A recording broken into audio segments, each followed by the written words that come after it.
আরাফার দিনে আরাফাতের বাইরে যারা আছে তারা রোজা রাখবেন। আরাফার দিনের রোজা নিয়ে আমাদের দেশে প্রতি বছরই গন্ডগোল বা মত পার্থক্য দেখা দেয়, কোন দিন রোজা রাখবো। আরাফার দিনে বিশেষ আমল সমূহ জানতে চাই।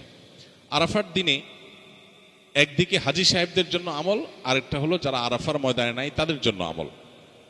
যারা হাজী সাহেবরা আরাফার ময়দানে অবস্থান করছেন তাদের জন্য ওই দিনের সবচেয়ে শ্রেষ্ঠ আমল হলো লা ইলাহা ইল্লাল্লাহু ওয়াহদাহু লা শারীকা লাহু লাহুল মুলকু ওয়া লাহুল হামদ ওয়া হুয়া আলা কুল্লি শাইইন কাদির।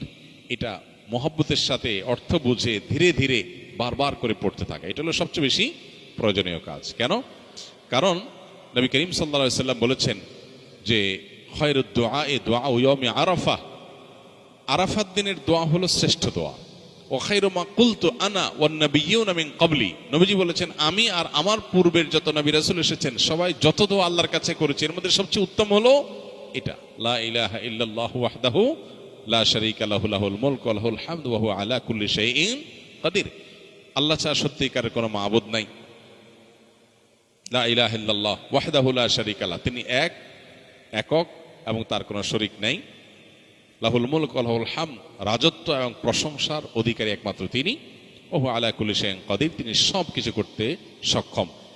বাহ্যিক দৃষ্টিকোণ থেকে এই বাক্যগুলোর মধ্যে কোনো প্রার্থনা নাই, তাহলে এগুলোকে দোয়া বলা হচ্ছে কেন, সেটা নিয়ে অনেক আলাপ আছে এবং মুহাদ্দিসিনে কেরাম একমত যে এইগুলো দোয়া।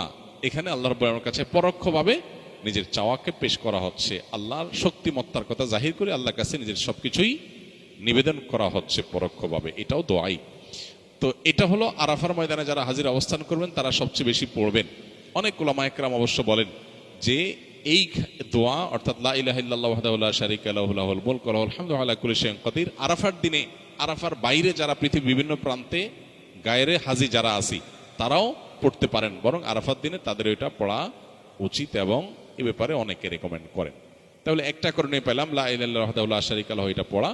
এবং আরাফাতের দোয়াকে সবচেয়ে শ্রেষ্ঠ দোয়া বলা হয়েছে, এই জন্য হাজী সাহেবরা বিশেষ করে যারা সেখানে অবস্থান করছেন ওই দিন একবারে সূর্য ডুবা পর্যন্ত, জোহর থেকে নিয়ে সূর্য ডুবা পর্যন্ত পুরো সময়টা দোয়ার ভিতরে ডুবে থাকা, এটা হলো সবচেয়ে বড় কাজ। আর যারা আরাফায় নাই, আরাফার বাইরে আছে, যারা হজে যাচ্ছেন না, তারা আরাফার দিনটাতে তারা রোজা রাখবেন। আরাফার দিনের রোজা নিয়ে আমাদের দেশে প্রতি বছরই গন্ডগোল বা মত পার্থক্য দেখা দেয়, কোন দিন রোজা রাখবো। এটা কি হাজিরা অবস্থান করছে ওই দিন, নাকি আমি যে দেশে আছি সেই দেশে যখন জিলহজের 9 তারিখ হবে। তো এটা নিয়ে উভয় পক্ষেই দলিল আছে, যুক্তি আছে, দুই মতেরই সপক্ষে আলেমদের বক্তব্য আছে।